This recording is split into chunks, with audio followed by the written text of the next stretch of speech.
What's up, guys? Welcome back to another episode of the Strictly Steelers Show. I'm your host, Steelers Coverage, joined by my co-host, Primetime. Say what's up. You're And we are back. It has been a while, but we are here. We promise this is a live, active show. We've just been very busy with things. Life happens, college, school, that type of stuff, and the fact that there's been no Steelers football. We were kind of in the dog days of summer when we last recorded. Wasn't that the case, Prime? Yep, and now we saw preseason and we start next season, so we're back.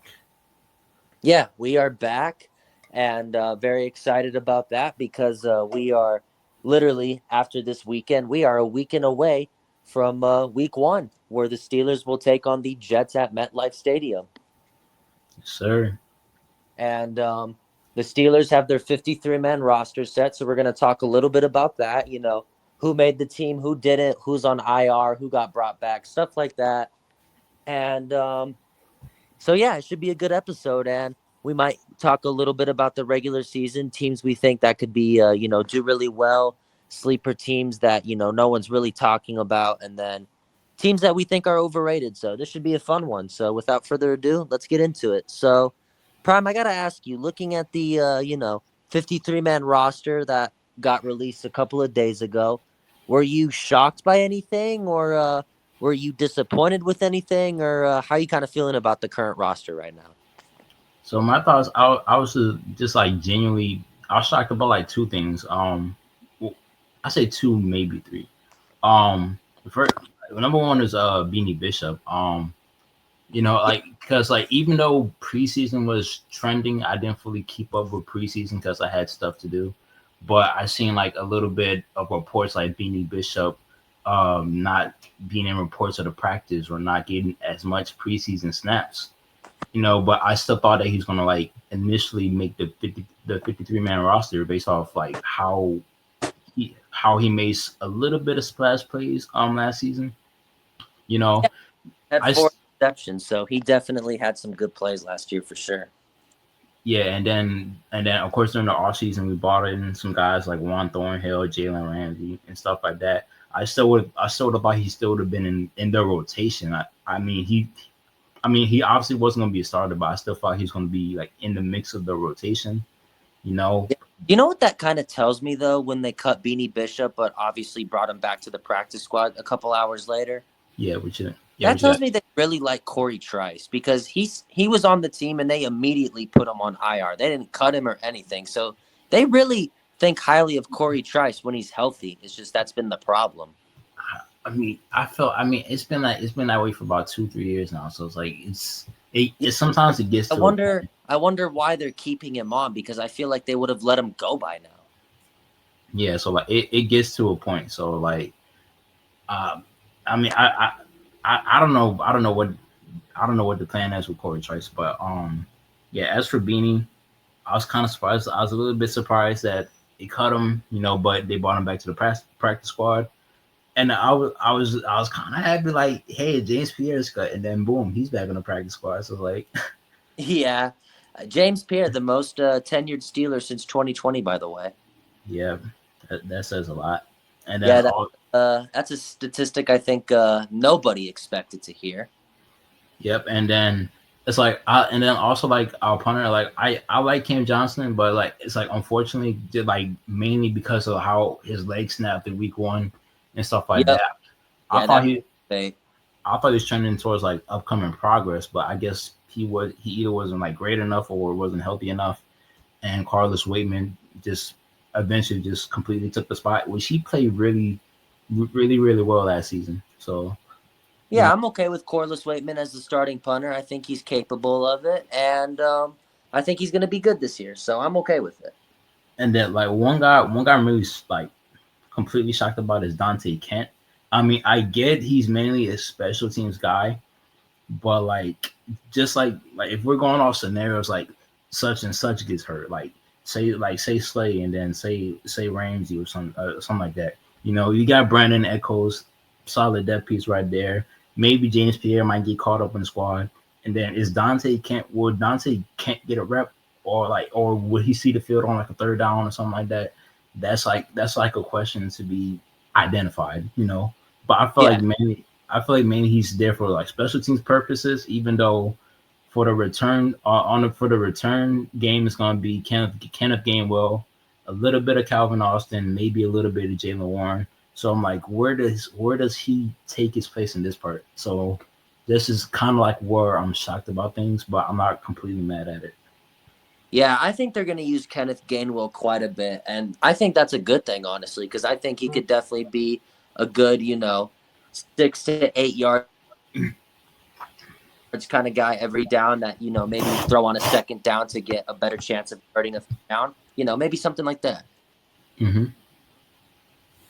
But I mean, really looking at the roster, I will say, Will Howard obviously going to the IR. I mean, I think that wasn't a big surprise because of the injury he suffered to his hand in practice on a snap exchange with Zach Frazier. So I think that wasn't a surprise. But Skylar Thompson, man, that's a really good, I think, backup quarterback to have. Even if he's at the QB3 spot, I mean, that's just still a decent guy to have. Yeah, that's probably the biggest surprise so far because like the Steelers don't usually keep four quarterbacks on the roster. So like we got Aaron Rodgers, Mason Rudolph, Will Howard, even though he's on IR, and then Skylar Thompson, who played really really well for preseason stats. I think he was like top 5 in passer rating, touchdowns, and passing yards and stuff like that. That is really insane.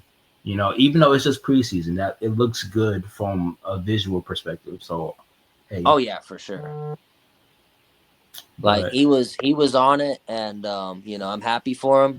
He's definitely been through a roller coaster ride to start out his NFL career, especially with Miami. But hopefully he could find some good luck, good fortune here with Pittsburgh. But another surprise, I really was. I mean, I was kind of surprised in the moment, but it made sense once they brought him back. They cut Chuck Clark, and I thought they really liked him, so that kind of surprised me. But then they brought him back, and obviously made the Will Howard move to IR, and now we got Chuck Clark back, which I kind of like. is Robert Woods on practice squad or he's completely gone? He's on the practice squad, but if I'm being honest with you, I don't think he stays there much longer. Yeah, hope not. Yeah, I mean, no disrespect to Robert Woods, it's just we don't really. He's just not going to elevate the wide receiver room much, and I think he's just better off elsewhere. Yeah, I agree. But anything else about the roster in terms of people that made it or surprises that interest you? Nah, I said not at the moment. We're only a week until the season starts, but obviously this is around the time where a lot of teams have been making moves, as we heard about a big one yesterday. Yep, So a you big one. know, so and like there's people like trading people, releasing people, cutting people, and stuff like that. So there's always something to look after. Maybe when after this podcast happens, another big trade or occurrence can go down. But hey, Yeah, that's just what it is, and I wouldn't be surprised if that happened. But the big trade that Prime obviously just foreshadowed a little bit is the Micah Parsons move, and man, what a crazy, what a crazy thing how that all played out in Dallas. I mean, the Cowboys just really dropped the ball on that. They handled that terribly. You don't let a guy like Micah Parsons leave because he's one of those, few edge rushers that, come once in a blue moon. I think the top 3, I mean, in no particular order, I think are TJ Watt, Myles Garrett, and Micah Parsons, in my personal opinion. I think Hutchinson could make a case, but I want to see how he does coming off of his injury first. But I really think that the Green Bay Packers are the real winners here. I mean, they get a great defensive player that's going to help elevate that pass rush room, which is what they needed. They managed to keep both Rashawn Gary and Lucas Van Ness. You're sending off Kenny Clark, who I still think is a good player, even though he's getting older, but I still think he could help out that Cowboys defensive line room, especially Mozzie Smith, who could probably benefit from it the most since he was a first round pick a couple of years ago, and it hasn't quite worked out for him, but maybe learning from a guy like Kenny Clark could help. But yeah, a very good trade for the Packers, honestly, and obviously extending him. Yep. So that just says that Jerry Jones is an idiot, and then the NFC North just got more dangerous. Yeah, the NFC North, that's going to be a very interesting division and how that plays out. And we play the whole NFC North. So Yeah, we do. But we have a quarterback that's familiar with all those teams, and one of them, which he's beat on for the last 18 years. So I'm confident in A Rod and that ability, just because he's played in that division. He's won a Super Bowl before, so he definitely he knows those teams very well. So that's going to be an advantage to us. But again, we'll see how it all plays out.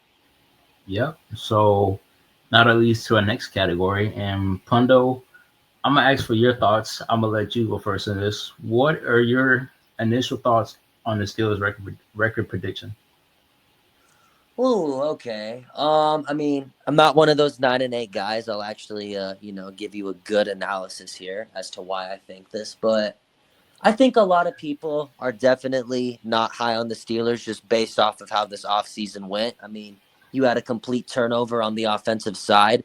Russell Wilson gone, Justin Fields gone, George Pickens gone, Najee Harris another 0-yard gain gone. I mean, you just have a whole new offense now. You got Aaron Rodgers, who 41 years old now, very different version of Aaron Rodgers for sure, but an Aaron Rodgers that I still think could be decent enough in a, way better team than the Jets. Because I think a lot of people fail to realize that the Jets and Steelers are two different organizations and are very ran completely different. And I think we can all agree that the Jets aren't the best in terms of, player treatment and management decisions. I think when you fire your head coach midseason, that's not going to do anybody any good. So I think Mhm. Rodgers in an organization with stability could be better, but I have the Steelers going 11-6. Yeah, same here. Okay. I like it because I think, like I said, I think you take Rodgers, who's had not a great couple years. You had interesting exit from Green Bay in which you missed the playoffs. Tear your Achilles in 4 snaps in your first season with the Jets. Not have a great season, your second year with the team. You only win 5 games. You start to kind of play well at the end of the season, but the season was lost at that point, so it really didn't matter. And you also pair that with Mike Tomlin, who hasn't won a playoff game since 2017. I think both those guys have a lot to prove this year. Both Hmm. of them, I think, are under a lot of pressure, and I think both of them know that. And I think the fact that they've known each other for this long and they've built a friendship over these years and a relationship. I think good things are going to happen this year. I'm not saying we're winning a Super Bowl. That's not what I'm saying, but I think the Steelers can be a lot better than what people think this year. All right. Do you do you do you know the 6 teams? Do you think they're gonna lose to, or not quite yet? I'm looking at the schedule right now, and yeah, I could tell you, I could give you a schedule by schedule prediction, which is why don't we go ahead and do that? Why not? Yep. All right. So here, you want me to read it out? I got it right here. No, no, I got it on my phone too. Okay. So week 1 at the Jets. What do we think? I'm saying a W.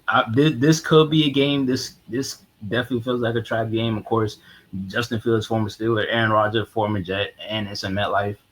Um, so it could be a shaky game, but I'm going with us here. Yeah, I mean, Aaron Rodgers against his old team, Justin Fields against his old team. Just a lot is on stake here. A lot of bad blood, and I think guys are going to definitely want to come out on top of this one. But I think we're the better team. I think the Jets have a big wide receiver problem. There's really not much outside of Garrett Wilson, and I think our defense, that really doesn't bode well for Fields and them. So I think we come out with a win on this one, 1-0. Yes, sir. All right, another revenge game, week 2, our first home game against the Seahawks. I'm saying W. Of course, I think I'm guaranteeing DK to score a touchdown.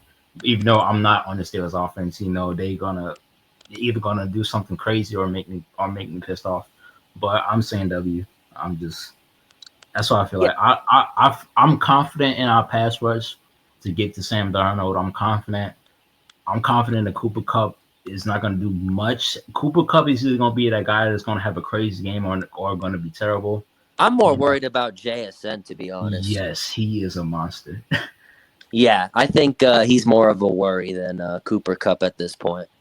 But since our secondary looks nice on paper, but I'm Yep, still on going with paper. us. I'm still going with us here. Yeah, I like this too. I think we win this game. We start out 2-0. I think hot take here. I think DK Metcalf scores his first touchdown against his old team of the I, season. I did say that. I mean, well, so we're on the same page, yeah, basically. Yeah, I was gonna say I do like that because I think I don't think he's gonna score against the Jets. Not necessarily to say he's gonna have a bad game. I just think his first touchdown is gonna come against the Seahawks. And also, like, because I said that in the chat like last Friday, DK rookie season, week 2 against Pittsburgh, first career touchdown. I want to see with the Seahawks. Now, week 2 home game, Steelers against his former team. What's gonna happen? Yeah, no, I mean, I think history has a weird way of repeating itself sometimes. Yeah, I just hope he goes crazy. And if I draft him in fantasy today, so Yeah, I if will I say draft I think him, that's going to be a defensive battle, though. I do think Seattle's defense is pretty underrated, and I do think they're going to be a good group this year. So I think it's going to come down to which offense is going to strike first, I guess, and take advantage at the right time. And I think that'll be us. yeah, I do agree with the Seattle Seahawks defense being a little bit underrated. Devon Witherspoon, Tyreek Woolen, Leonard Williams, and then they got a safety. I don't forgot his name already. Yeah, they But got Nick Worry from South Carolina. yes, yes. Well, I knew about him. I meant like they had another starting safety. But Damn it, what's his name? yeah, we both so real quick. Yeah, Nicky Worry though, he's going to be really good. Yeah, I agree with He that. was very good at South Carolina. Yeah, hold on. Let me look at the Seahawks website real quick. I know they have Torrey Horton too. Yeah, so they got Josh. No, they got Julian Love and Kobe Bryant.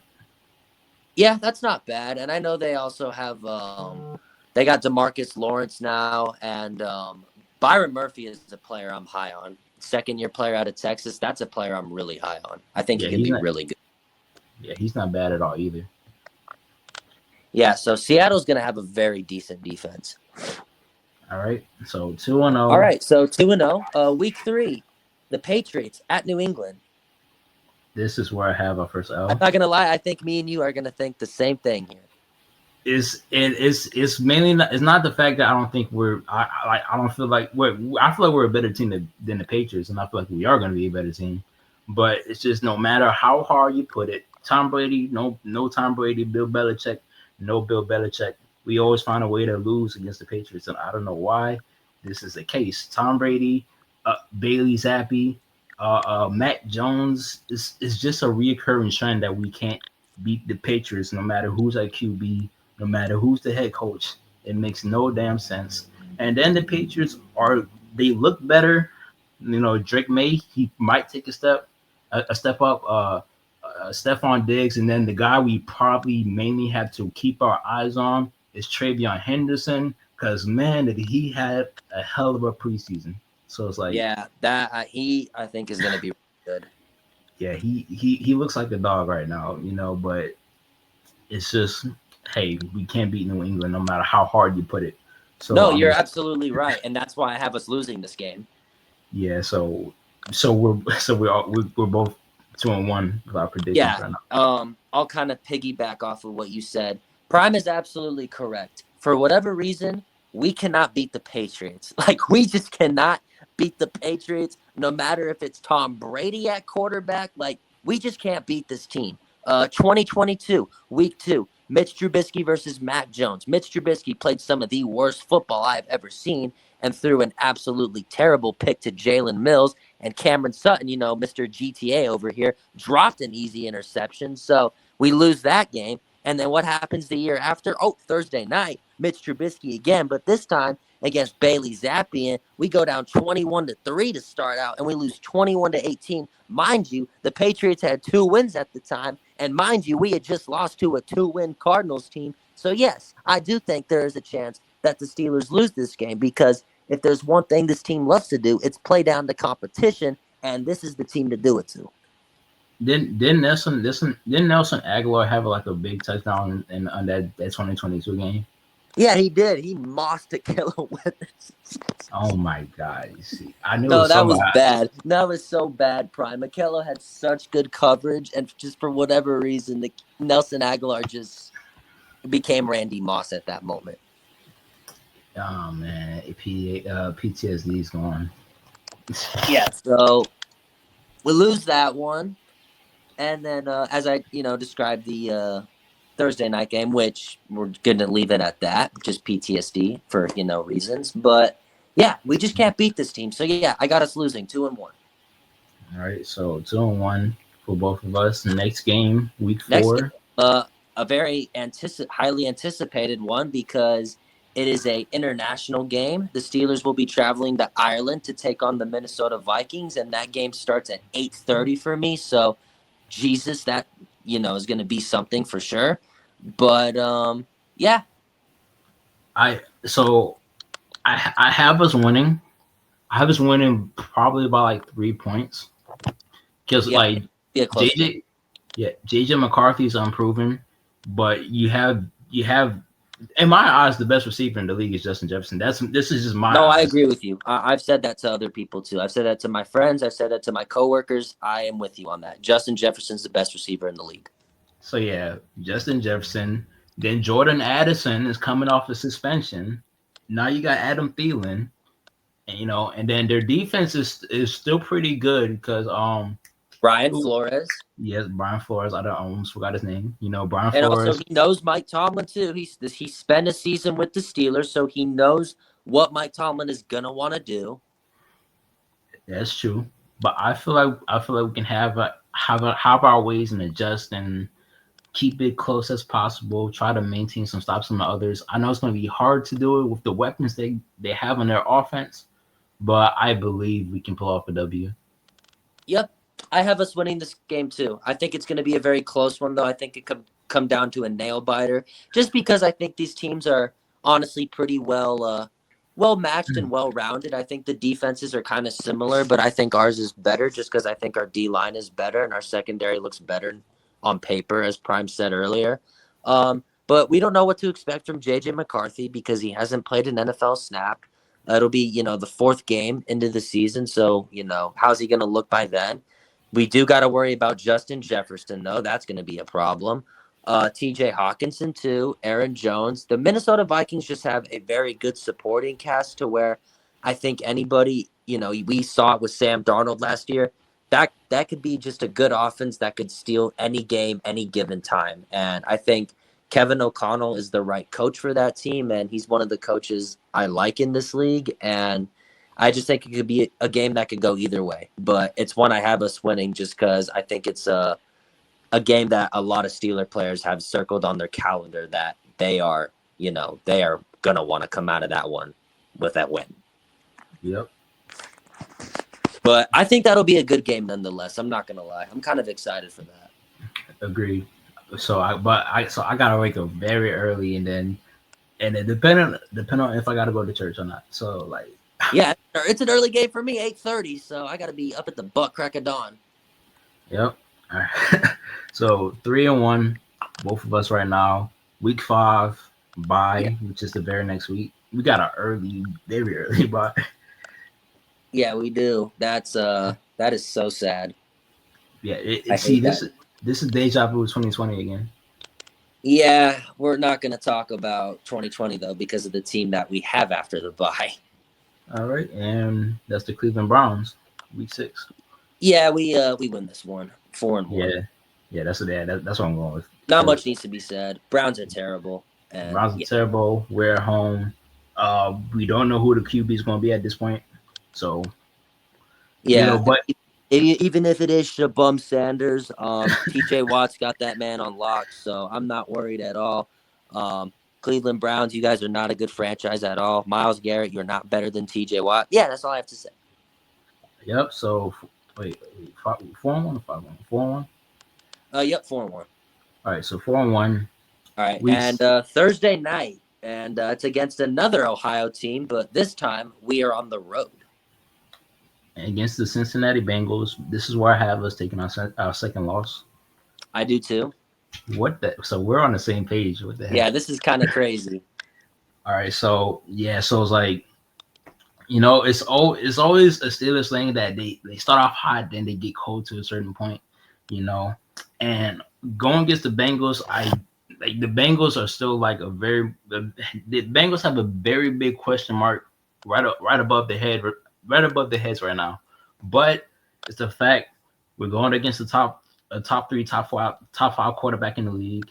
We're going against the second best receiver in the league in my eyes, probably the best wide receiver duo in the league. Yeah, I mean, that Bengals offense just is not fun to play against. It is not. Chase Brown looking like a dog. The O line is terrible, but no matter how hard how terrible the Bengals defense is, or how terrible the O line is, they're always going to put up a fight when they're healthy.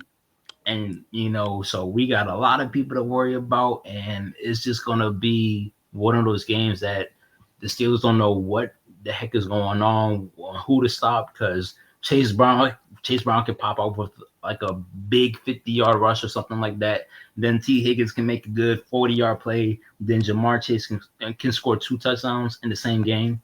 So it's like they got all this to plan and they don't know how to stop it. Despite the fact we have a very elite defense, and it's just gonna be one of those games that I feel like we just can't win. Yeah, no, I get what you're saying for sure. And that's why I have us taking RL too. Short week. You're just beating a division rival, going to play another one. I just think that's not enough time to prepare, especially for a much better division rival. And I think that the Bengals offense is just better than ours. It's going to be at their place. And I think it'll be a close game. I think we could definitely, the Steelers could always steal one, especially since it's a division one. They could always win that one any given time. But this one, I don't think it happens just based on the circumstances. And I think the Bengals win this one, unfortunately. So I have us at 4-2. All right. Next game against the Green Bay Packers, another primetime game on Sunday Night Football. Yep. And of course, and it's trickier now, but I still feel like we can catch a W. So, yeah, I think obviously the Packers are a better team than they were 48 hours ago, but I really think we could definitely win this game. First Sunday night game of the season for the Steelers at Pittsburgh, debuting our interesting jerseys to say the least. And I think it's just going to be an interesting game. This is going to mean a lot to Aaron Rodgers specifically, just because his relationship with the Packers, the fact that that's where he spent the majority of his career. He won a Super Bowl. He still had a relationship with Matt LaFleur. He still played with him a couple of years, won an MVP when LaFleur was there. So I think Rodgers definitely wants to win this game more than anything. And he's going to do everything in his power to make sure that happens. And I think the team even knows that as well. So I think we win this one, 5-2. Yeah, it's also a fact that Aaron Rodgers has beat every team in the league except the Green Bay Packers. So, and since this is his last year, this will be a cherry on top to beat your former team. That sounds very good in my book. So you beat 2 of your former teams in the same season, A+. Yeah, that's I think a way to go out for sure. Yep. Now 5-2. Yep. Now next game, Indianapolis Colts. I have us getting a W. Time.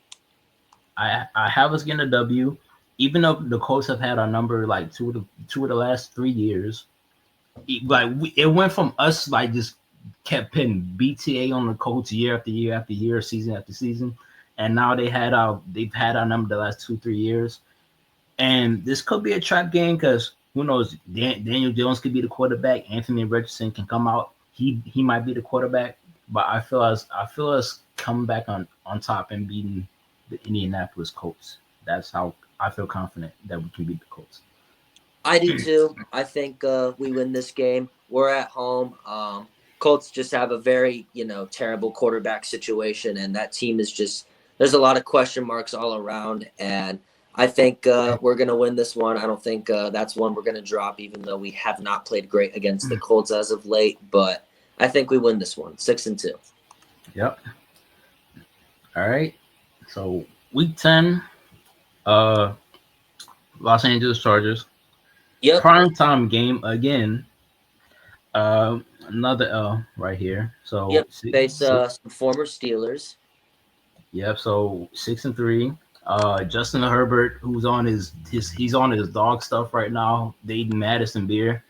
Um, but it's like Justin Herbert, top 10 quarterback in the league. Um, and then Jim Harbaugh, he's a defensive minded coach right now. He's a defensive minded coach, and the Chargers defense is still pretty good. Um, I just feel like it's one of those games. It will be one of those games that we don't know what's gonna happen, and then Mario Hampton, he could pop off. Najee Harris, probably if he's healthy, guaranteed to probably score a touchdown. Oh yeah, I put the house on that. So and then By the way, I said I would put the house, not going to. yeah. So and then so what if he hears us? Another 0-yard game for Najee Harris. And then he just just pops off. Yeah, running out of fumes out there. Yep. And then Lad McConkey is one guy to really watch out. He could play. He could play in the outside. He could play in the slot. He's like a smaller version of CeeDee Lamb, just not quite at that level yet. But he's still a really great guy. He's really a talented guy, But I just don't see us winning this one. So okay, so this is where our first disagreement comes in because I have us winning this game. Oh, okay. Bet. So I think this will be a close game. But I think we win it just because, I think the Chargers are still a very beatable team. They definitely made some moves in the offseason. Their running back room is, Steelers are very familiar with the player there, as Prime mentioned. And Amari and Hampton now, that's going to be something to worry about. And that was one of my favorite players going into the draft. So definitely not going to be fun to play against. As Prime mentioned, too, Lad McConkey, I think, is going to take a step up this year from his great rookie season. Chargers also have a pretty decent defense. So I really think that, Chargers could definitely, come away with this one, especially since it's at their place. But Steelers have a tendency to travel really well, especially in LA for some reason. So I think we win this one. All right. So I'm at 6-3, and you're I'm at 2. All right. Next, against the Cincinnati Bengals at home. I feel like we redeem ourselves and catch a W here. I do too. We're at home. I think, we know what happened the first time, and I think Mike Tomlin's not going to let it happen again, and we win. Yes, sir. So 8-2, 7-3. No. Wait. So 7-3 for me. You're 8-2. Okay. Yeah. All right. So a week after that, week 12, Chicago Bears. Even though the Bears, they could look good. They got Ben Johnson, head coach. Caleb Williams, I expect to have a really great season. And then Roma Dunze. They got Colston Loverland, whatever his name is. Please pop off in fantasy. Yep. And DJ Moore, DeAndre Swift, and all that. I still feel like we're catching a dub here because Aaron Rodgers has owned the Bears basically his whole career. Even though he's older, I still feel like we can catch the dub here. So. Oh yeah, no, me too. I definitely think we can catch the dub here because, as a wise man once said, "I still own you." So, I think that's gonna happen again, and especially in what could be his final season. So, yeah, I think we win this one. Yep. And so 2 for me. Now here's the tricky part of things. Week 13. Yeah, in game. Week 13, a couple of days after Thanksgiving, we got the Buffalo Bills, and I got a loss here. So I have a loss here as well. So I'm sitting at 9-4. Wait, I can't be counting. How many wins I got? I'm at 9. I think you're at 7-4 now because you just picked a loss to the Bills. Yeah. Okay. So 7-4. All right. So 7-4, lost to the Bills. late November. Not much to be said here. Josh Allen, MVP, King of my city, married to Seinfeld, whatever. And James, you got James Cook, you got Khalil Shakir, um, stuff like that. And the Bills are the Bills. Solid defense. Are always going to be a top 10 team as long as Josh Allen is healthy. And we've only beat this guy once. We've only beat this guy once since 2019 appeared. So like, yeah, um, we just lose. Yeah, I think we lose.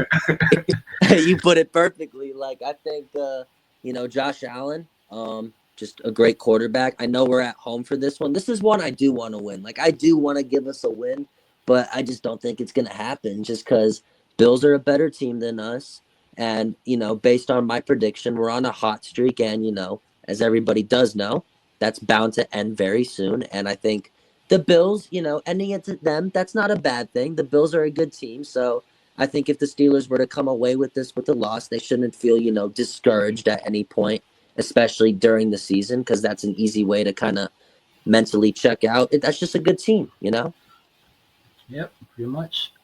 So I was losing to, Josh Allen. Oh, I'm married to Hailey Steinfeld and I make a couple hundred million. No big deal. That says a lot. All right. Yeah. All right. Now, The the week Ravens. Oh boy. the week after next, we got the Baltimore Ravens, In and I Baltimore. and I see us taking another L here. Another L here. I do too. So, because one part is that the Steelers are always going to have a season where they lose two or three in a row. You just don't know to who.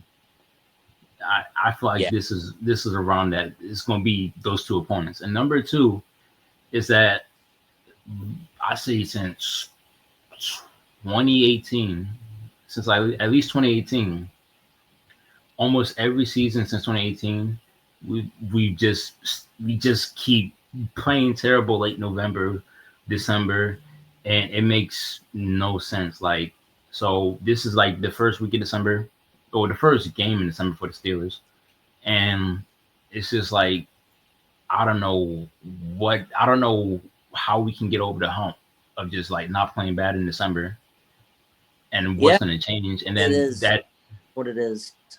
and then the fact that the Baltimore Ravens, no matter how hard you want to hate them, they're a top five, top three team in my eyes, top three, top five team, however you want to put it. But I Easily. feel like they're Easily.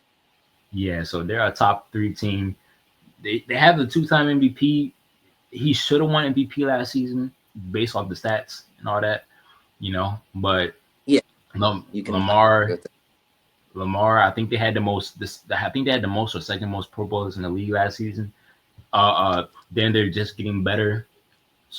They're just gonna keep getting better and better and better, and that's just Lamar's mindset. He wants to get better and better, So, and like we used to own the Ravens, now Lamar the last two times they played the Steelers. Two games.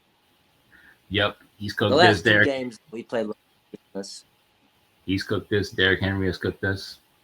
Um, Yep, Derek took this.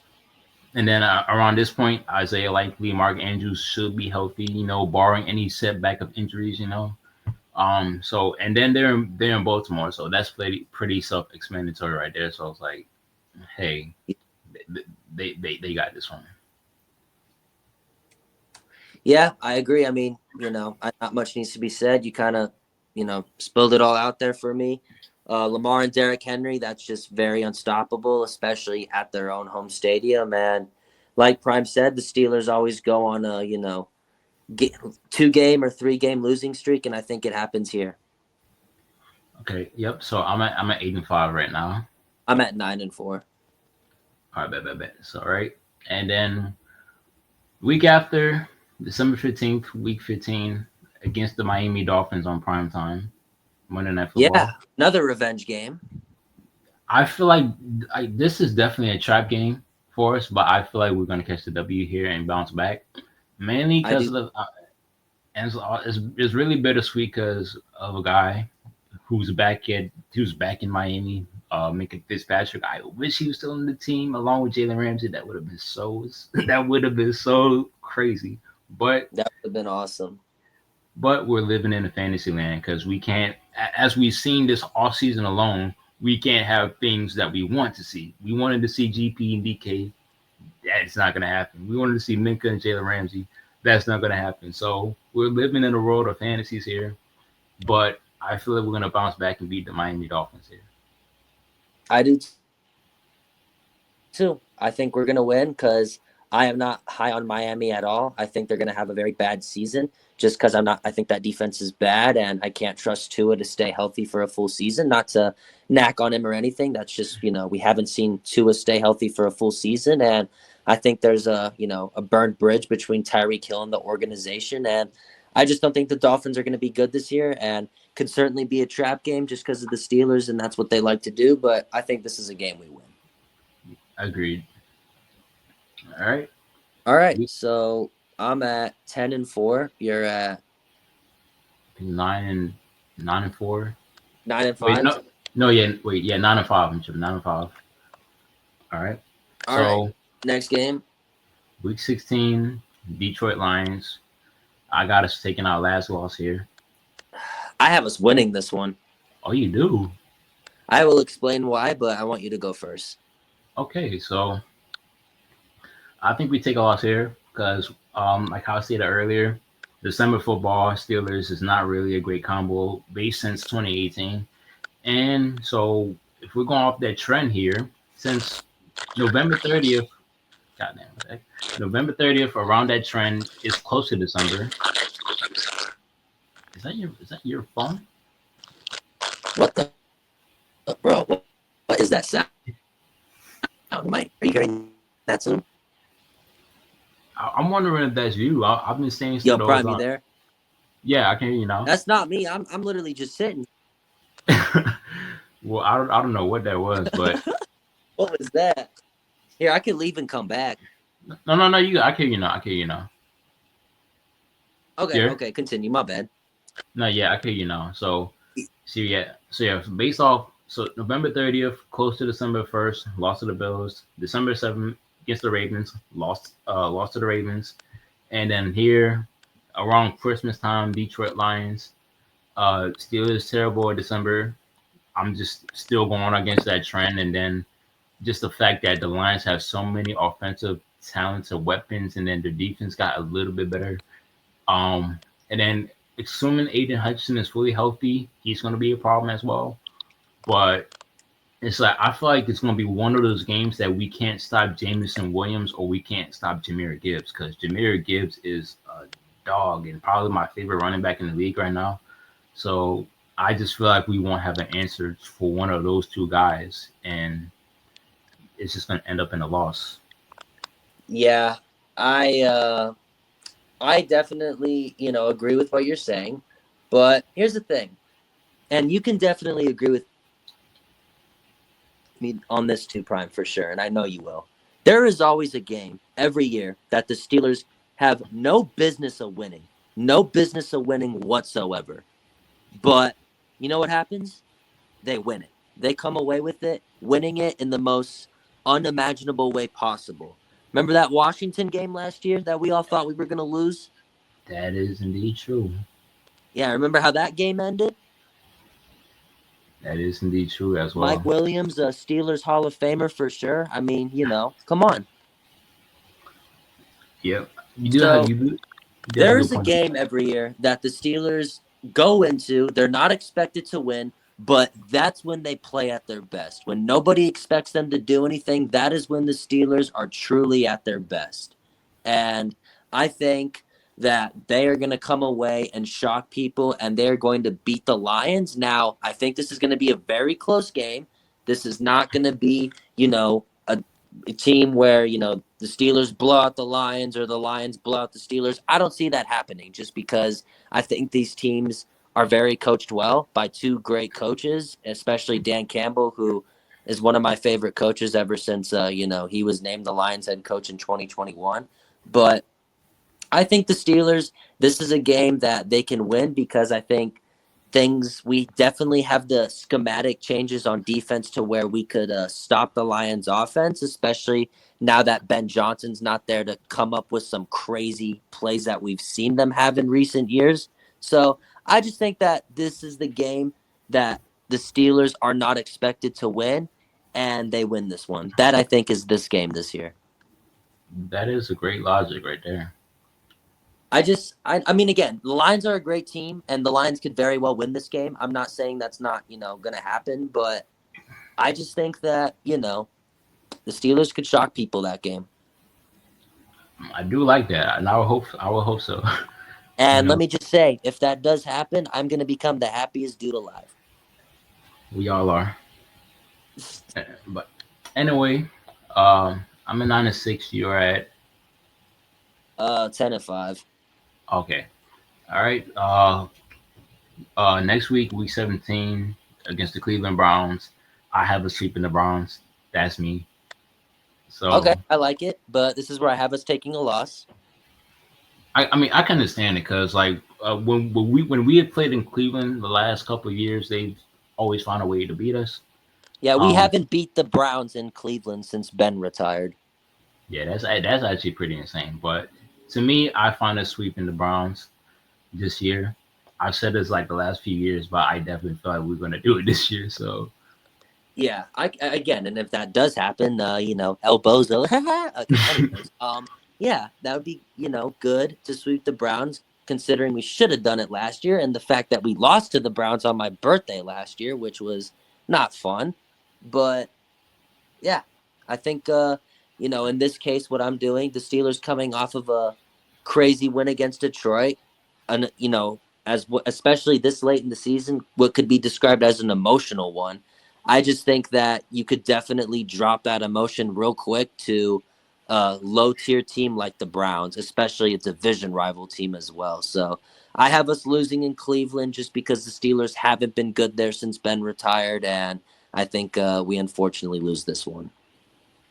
all right, all right, So I'm at 10 and and all right. So and now last game of the season against the Baltimore Ravens, Week 18. This is around the time where playoff scenarios is going to happen and stuff like that. And knowing the Steelers, they're almost always in a situation where they need a where they shouldn't be in a spot where they shouldn't be at a particular spot at any time. Like 2018, they shouldn't have not relied on the Browns to help them clinch the playoff berth. And they let us down. We let ourselves down. It just got to that point, like, hey, we messed up.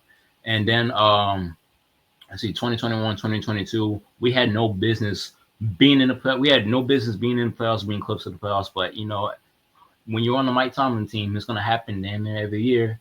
Then last season we should have skyrocketed. We was 10-3 at one point, then we just lost every single game. that You should know, have that should have not happened. yeah. So even after we lost to Philly, hey, we clinched the playoffs.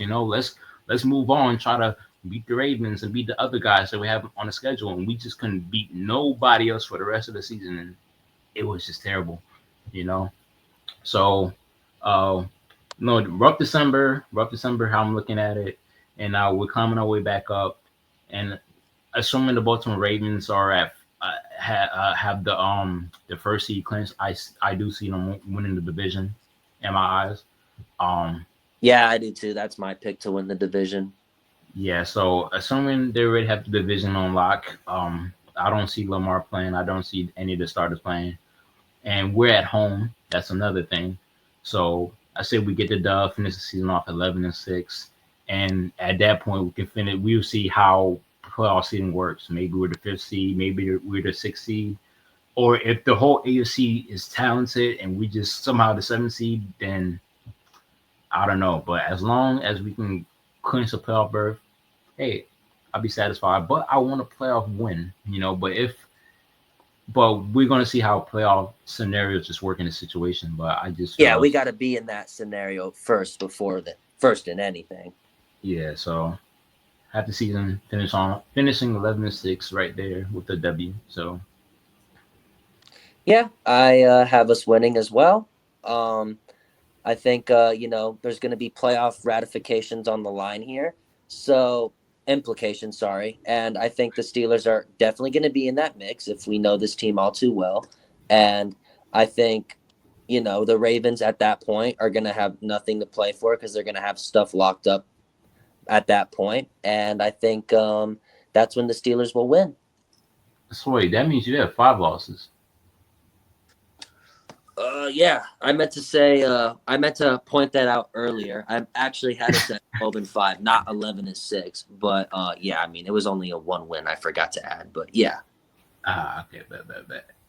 But yeah, I have us at 12-5. So obviously, I have pretty decent expectations for us this season, and hopefully, all goes well, man. I really think that this team can come together really well.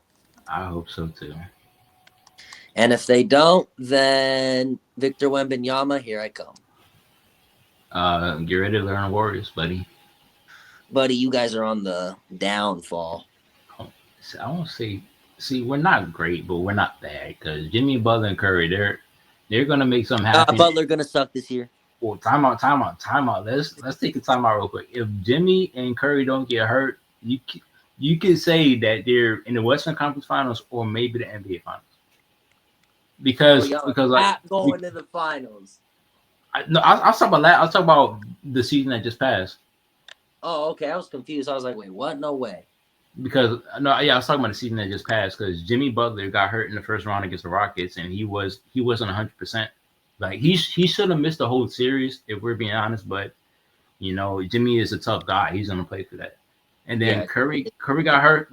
Curry got hurt the first game against the Timberwolves in the semis, and he was cooking them. He had 14 points in like 11 minutes, and then played another minute the whole series, and we just lost every single game after that. So if those two are healthy, they're in the Western Conference Finals, maybe the NBA Finals.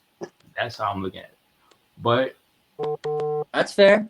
That's fair. I definitely think y'all are still good. I just like to troll for fun because of what happened in 2017. But we're past that, and I think you guys will still be in that playoff mix for sure. I'm very happy you guys beat Houston because that's the team I just we don't rock with around here, and I also kind of like the Warriors a little bit more now because they got Chance McMillan from Texas Tech there, so I'm hoping for good things for him. And yeah. Yeah, I know you're laughing about your revenge from that game in April. Wait, what? Harrison Barnes. Yep, Harrison Barnes, greatest player of all time. Hey, you don't know how mad I was that night. That was the funniest thing ever. Ratio.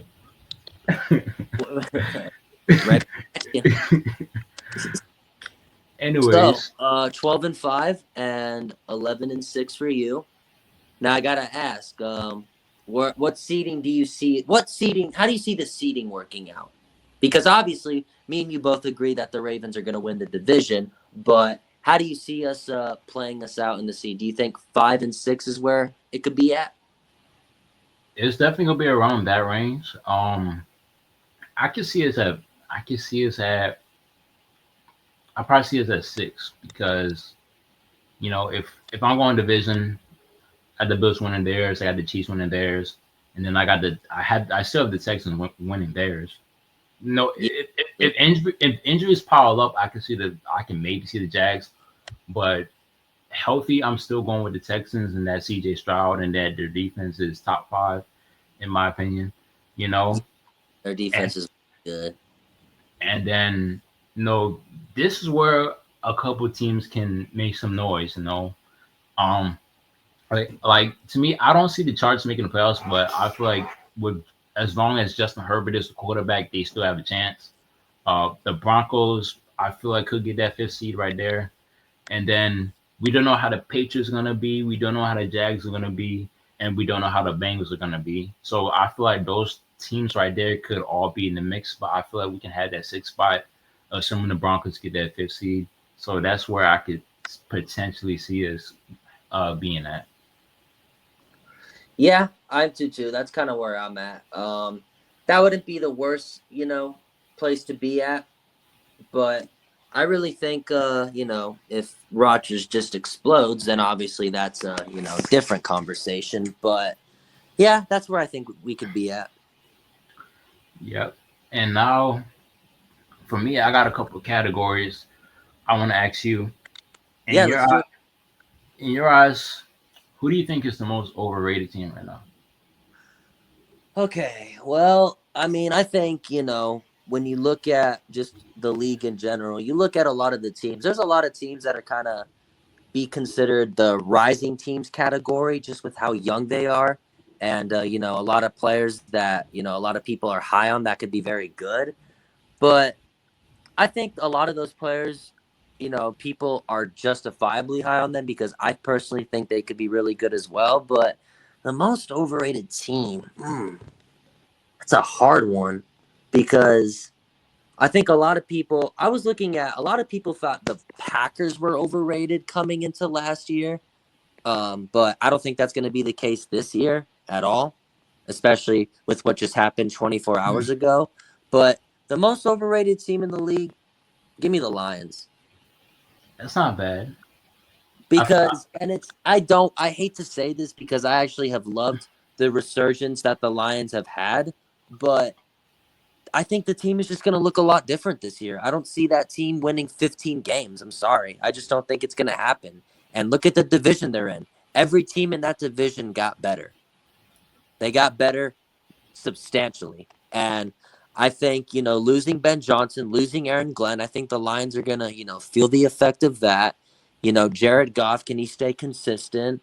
Can the Lions stay healthy for that matter? Because that team really struggled with health last year, despite the great season that they had. They battled and resilient pretty well, but I just don't think that can happen 2 years in a row. yeah, that's true. So I just think things are going to look a lot different for Detroit this year. Not saying that it could get bad to a point where they're going to miss the playoffs. I don't think that's going to happen, but I don't think they're going to win 15 games. It's not bad. What about you? I'm not gonna lie. I've, this might be up to debate for me. Um, because I was thinking of a couple teams. Like you said, the Lions was there. Yeah, they're probably up there. I was thinking the Bucks could have been up there, but I like no. Baker Mayfield a lot. Yeah, I like Baker. I mean, yeah, Baker's nice, but I was like, how's the defense? I was thinking like, how's the defense gonna plan out? That's what I was thinking and stuff like that. Yeah, But I'm not gonna say that in my eyes, even though they haven't really been like hyped up and stuff like that. But I know some of the fans, be hyping it up, and also the fact that I'm in Maryland. I'm gonna say the Commanders, and here's why. okay. I kind of like it. I kind of like it. Um, are like on do they look like a playoff team right now? Yes, of course. Jaden Daniels, dog. Pretty self-explanatory. Yeah, you But got Ray McLaurin locked up now. yeah, but like I feel like now there's a lot of questions that need to be discussed. Like, will Jaden Daniels have a sophomore slump, or will he be just as great, if not better, than the season he just had?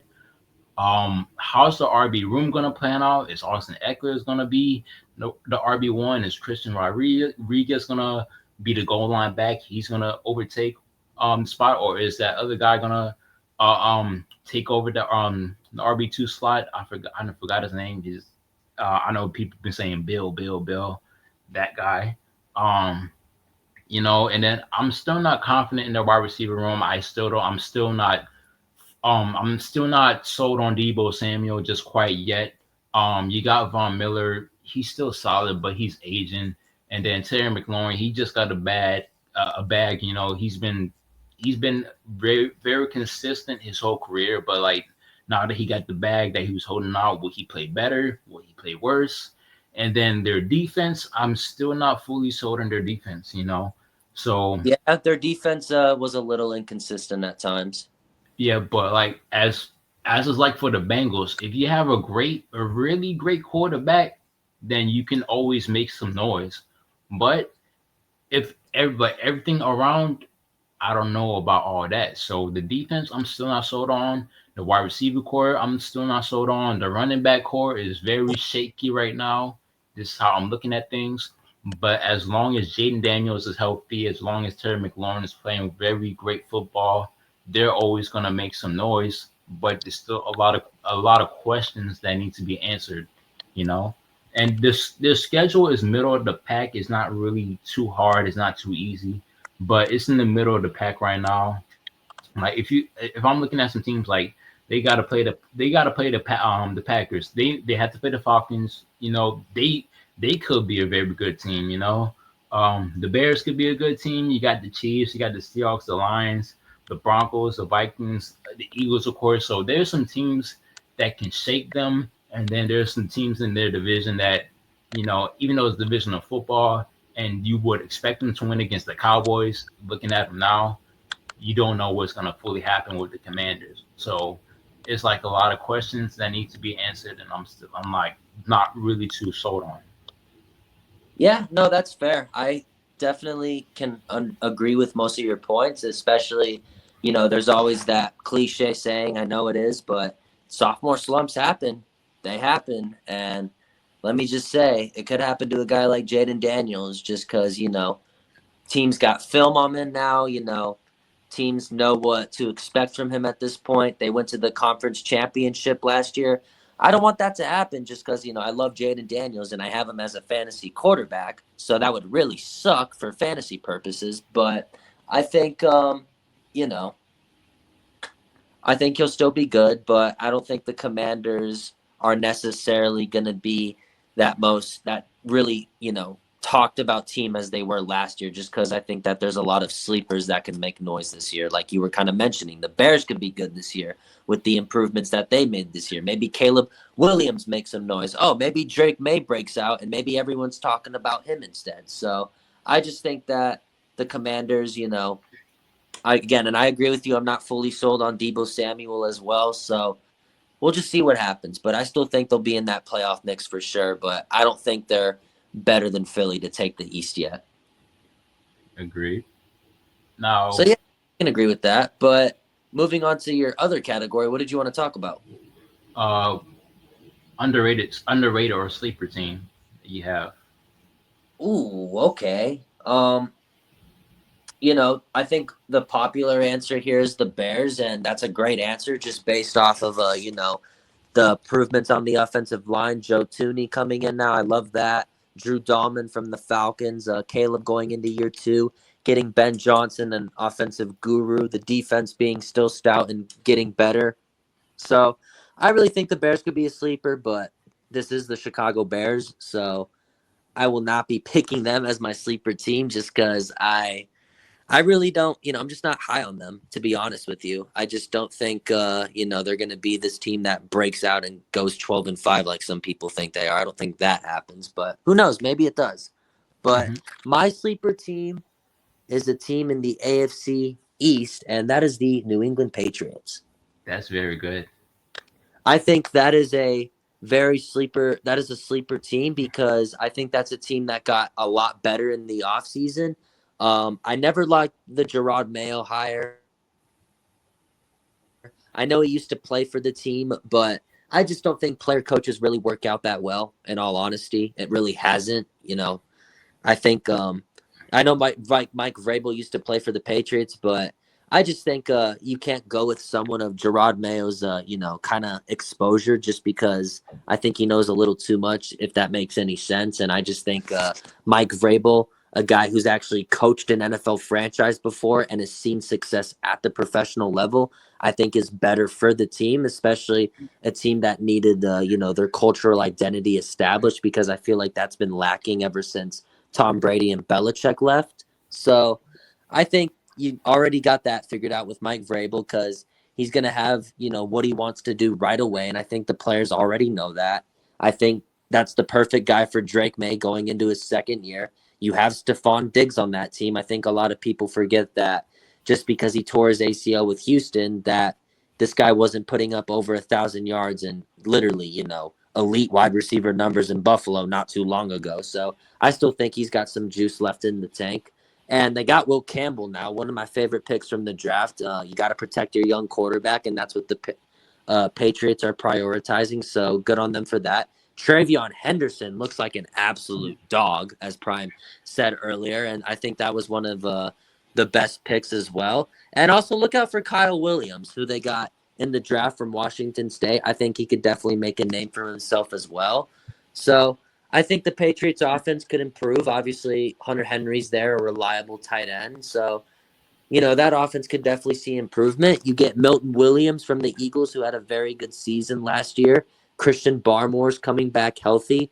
Robert Spillane is coming over. So I really think that the Patriots, this could definitely be a team that goes from just having the a top 5 draft pick a season ago to going 9-8. And if that happens to be the case, I wouldn't be mad as a Patriots fan. All right.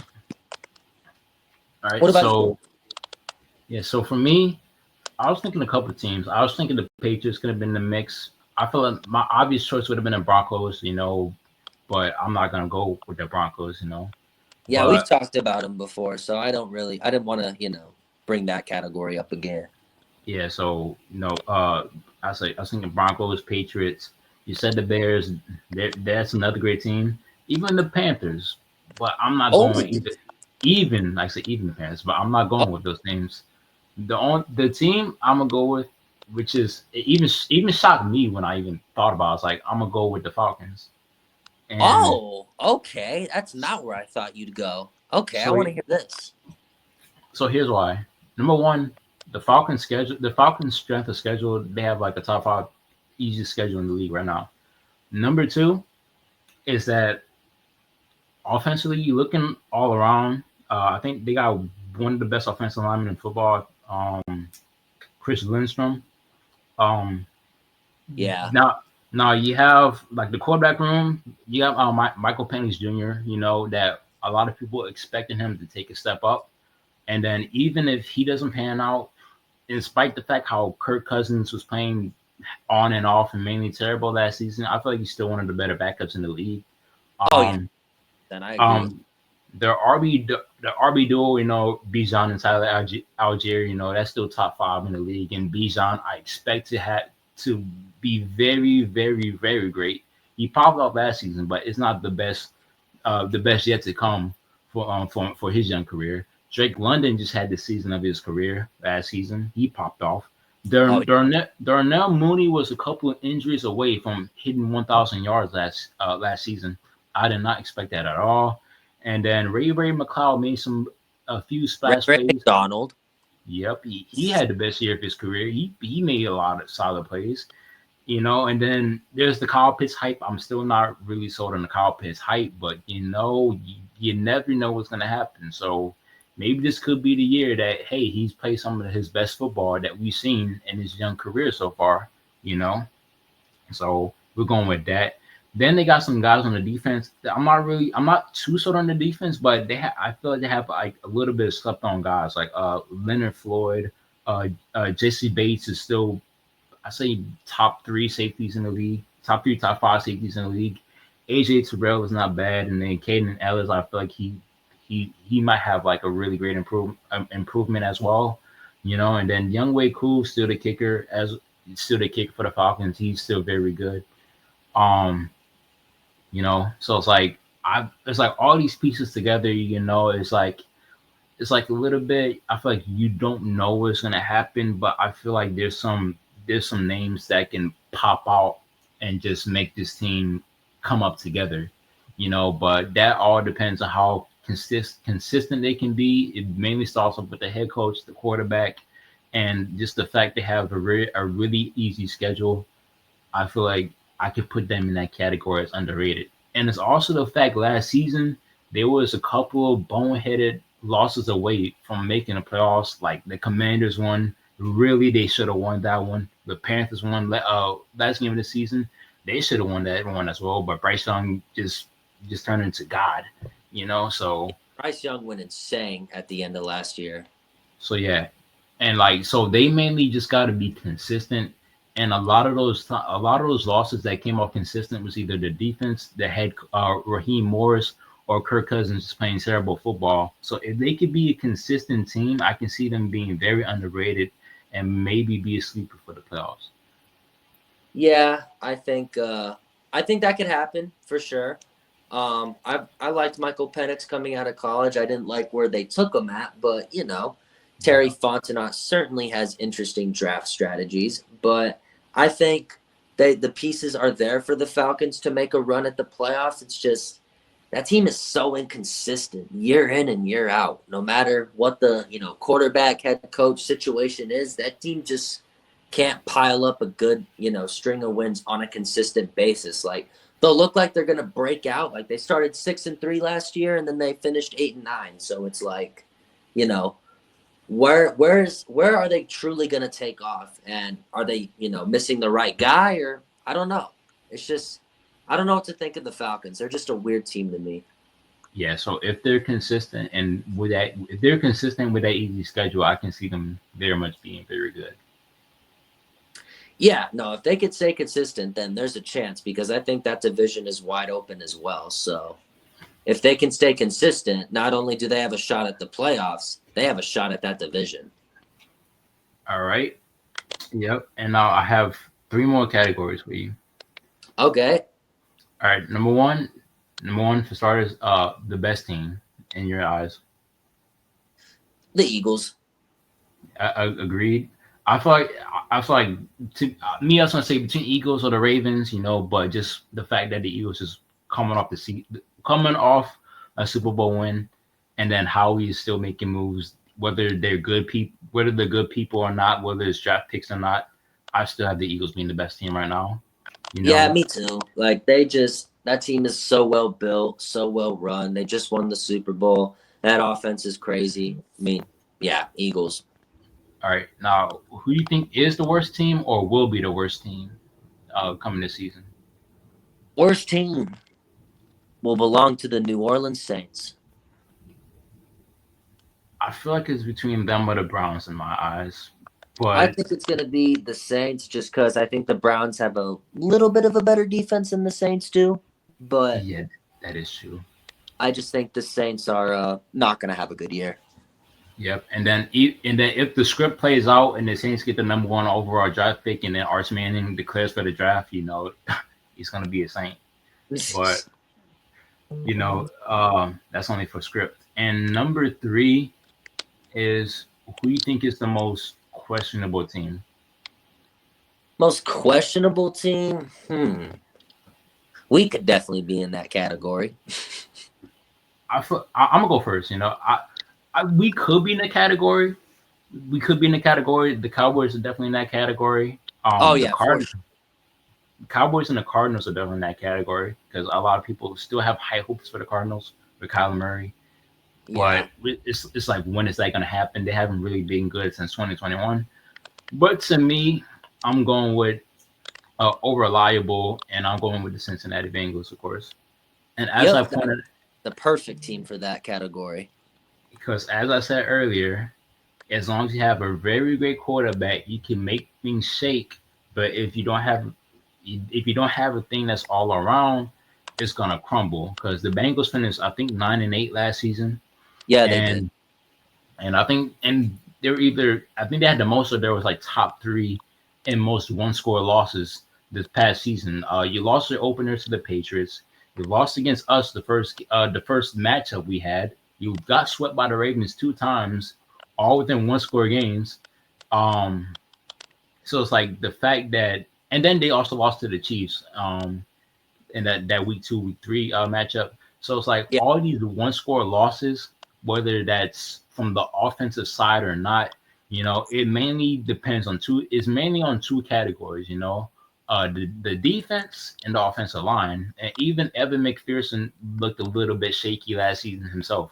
So it's like all these question marks, and then that you still have the worst defense, you still have the worst offensive line, both in the division. You might have the best offense or second best offense if you wanna, however you want to put it. But offense can get you so much, but not too far.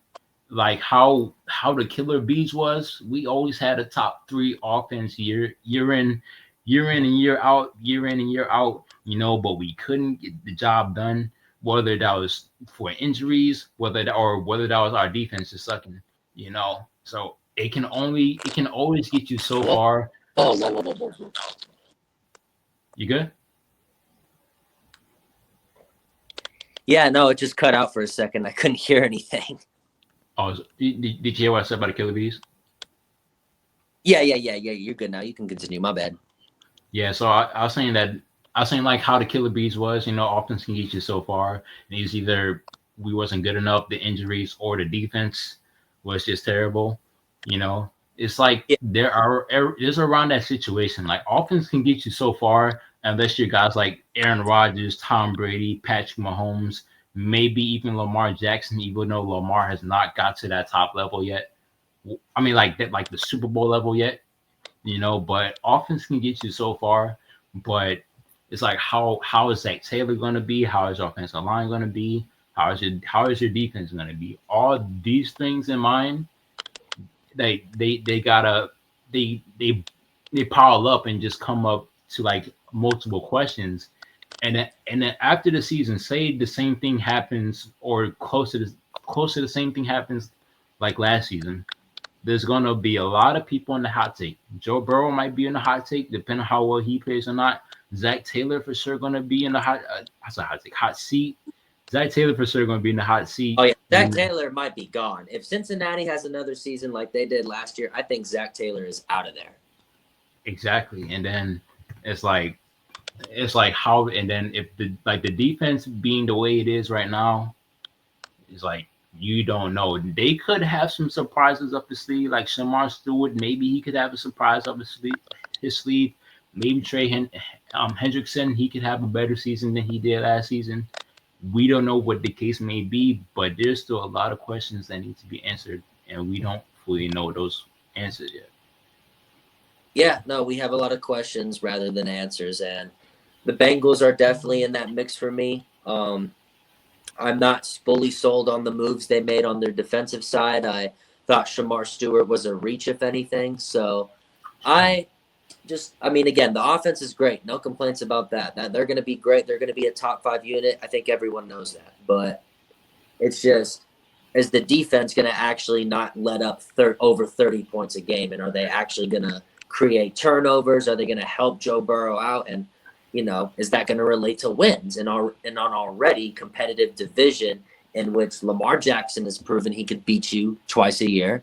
You lost to Russell Wilson last year, in which he dropped over 400 yards. So that just goes to show you how bad your defense was when Van Jefferson is calling game on your defense. So, yeah, I just think the Bengals are definitely in that mix. But one team that you did mention that actually I was going to talk about that is in my question marks, Arizona Cardinals. Like, Yeah, when are we going to finally see Kyler Murray live up to the hype that everyone, supposedly sees in him? Like, when are the Cardinals going to win a playoff game? Because they have not done that in Kyler's tenure. He's only been there once, in which they got smoked by the Rams. So I think, the Cardinals need to start being looked at a little more seriously. Is Kyler Murray's time running out in Arizona with the lack of success they've had and, his injury, his torn Achilles that he suffered in late 2022? Is he going to be that electrifying player he was in 2021, or did that Achilles injury kind of, seal his fate? And his ceiling is what we saw last year. So I don't know. Marvin Harrison, didn't have the rookie season that most had wanted and Cardinal fans certainly wanted, but there was still a lot of flashes for sure. So I think, he could definitely be a guy that could break out this year. The defense, though, I think is going to be the biggest question. That's what I think is going to define Arizona's season. That you got Josh Sweat, you're reuniting him with Jonathan Gannon, the head coach from their Philadelphia days. I like that. Garrett Williams is a nice cornerback coming up with that team. Liked him a lot at Syracuse. So I think there's definitely, pieces, and Walter Nolan too, but he's going to miss some time. So we'll see what happens. But the Cardinals, I see them as, fringe playoff contender. They could definitely be in that conversation because they improved on their win total from 2023. They had 8 or 7 wins last year, I believe, even though Chuba Hubbard ended their season, which seems to happen all too often for them. But yeah, the Cardinals, they're my questionable team, but the Bengals are a close second. I'm gonna add on to the Cardinals because I was thinking of them as well, but I didn't say it. Like a couple questions have in mind is like, will James Conner still be productive, or will he take a step back? Will Trey Benson get some snaps? Because like I was thinking of to myself, I'm like, should I take James Conner? Should I avoid him? Because I was looking at Trey Benson as a potential sleeper, or maybe even for waiver wires. But yeah, like I've had thoughts about that. Will Will Johnson be great enough to take over the cornerback one role? Because like he's probably one of the, I think, the most talented corner in the draft, but it was just because of injuries that he fell so low, you know. And that's But another question too. Are those injuries gonna affect him at all, or is he completely healthy? We don't know yet. yeah, and I'm not too sold on the D line, even though they got Josh Sweat. They have Dalvin Tomlinson and Calais Campbell. I'm not. And Walter Nolan's gonna miss some time, so there's Yeah, so that. like so like that was like a lot of there was like a couple of questions, but not as bad as the questions I have for the Bengals. So Yeah, yeah. no, and again, the Cardinals get a little bit of a pass from me just because that team is technically rebuilding, and the Hmm. Bengals are supposed to actually be contending. So that's why I give the Cardinals a little bit of leeway, but that's what I'm asking questions now because it's year what? Year 8 of Kyler Murray? I think somewhere around that. Yeah. Yeah, something around that. I don't know exactly, but he's definitely not a rookie anymore. That's for sure. Hmm. All But right. okay, so I'm gonna end it off here. Um, what? Give me. I just lost the category. Damn it! Hold on, 1 second. All Oh yeah, right. here we go. Give me prime times fantasy football season and where he's gonna end up this year. And for those who don't know, by the way, we are in a friendly competition where me and 11 other people are all, competing in a sleeper redraft league. I am the commissioner of it. I am hosting it. We just drafted last weekend, and obviously, football season very soon means fantasy season. So, Prime, how you feeling about your fantasy team? All right. I'm gonna be honest because I'm not making excuses or anything. Like I'm gonna be honest. Like even though I was in the chat, like when I drafted, I had a migraine, so I was like fighting. I was fighting through it and trying to hold off on the laughs despite the fact I was talking. Wow, I And didn't like, know that. That's a little bit to unpack. yeah, so it's like, and then like, it's like I thought at first I thought I did pretty solid. I know a lot of people hating, and then I look back at the picks. I'm like, what the hell was I thinking passing on Lamar Jackson? And then I was like, okay, I passed on Lamar Jackson. I could have had Alvin Kamara, you know, and I took two Eagles on the team. I'm like, oh, holy hell, what am I doing? So it's like because like me, I've always had a problem like focusing with migraines my whole life, and Me this is too. Me too. I had him a lot as a little kid. like I think like one time as a kid I had like a migraine 3 times in a row, like 2 times in a row. My mom took me to the doctor, and they gave me like two different pills of ibuprofen and stuff like that. So it's like I had a migraine. Like I still think it's like a little bit solid all around. Like question marks because like the injuries and that I drafted Rasheed Rice, who's on suspension for a good 6 games. You Yeah. know, I mean, but depending on how the rest of your team does, we'll see how much of a factor Rice plays. I feel like my team can make some noise. It all depends on that health because I have a couple of people um in the questionable category like Jawan Jennings, Yeah, that's why AJ. I wanted Ricky Purcell, but the other co-host of the show, who's kind of MIA at the moment, kind of took him from me. Yeah, if I'm like just fully locked in, like I take Lamar Jackson, I take Alvin Kamara, I'm like I feel like my team will be the best in the league. I still feel like it's a solid team. I got Tyler Warren, I got David and Njoku, I got Saquon, Brees Hall, Brock Purdy, JSN, AJ Brown, and I Yeah, got Rasheed Rice, when he comes back, he's gonna be nice. So it's like, and then I also have Bo Nix on my bench as well, which I That's feel a like, good backup to have. yeah. So like, so my team can make some noise. Um, it all depends on how things playing out, but I still feel like my team can make some noise. But just looking at how my draft strategy like should have been, like if I took Lamar, and like okay, my team would have been completely different because Lamar is 1A. So Lamar's a gamer. Like that's just a way to put it. Lamar's a gamer. yeah, so like he's 1A. I I'll have have to him. go up against him and Bijan week 1, bruh. Um, I'm going against Jalen Hurts, Derrick Henry, and Josh Jacobs, but somehow I'm projected to win. Oh damn. Yep. So I don't know how that works, but wow. and the Steelers defense. It's mainly because probably I have Saquon Barkley and JSN. So, Yeah, yeah. but I feel the same. I'm pretty confident about my team. I did not expect to come away with Joe Burrow, but I did. He kind of fell to my lap. So I was very grateful for that. I like my running backs. I got JT and Chuba Hubbard, so I'm kind of excited about that. I think those are two good fantasy running backs. And with the Colts having just so much uncertainty at the quarterback position, I feel like they're going to lean on JT a lot to take the pressure off. And Tyler Warren as well. I have him in another league. So I think I like that. And then my receivers, CeeDee Lamb and I forgot the other dude's name. Who did I get? Garrett Wilson. Oh, Garrett Wilson. Yeah. But You I like want my to make team. Not too you want to bad. make you want to make a trade? What? So you want to make a trade? What are you offering?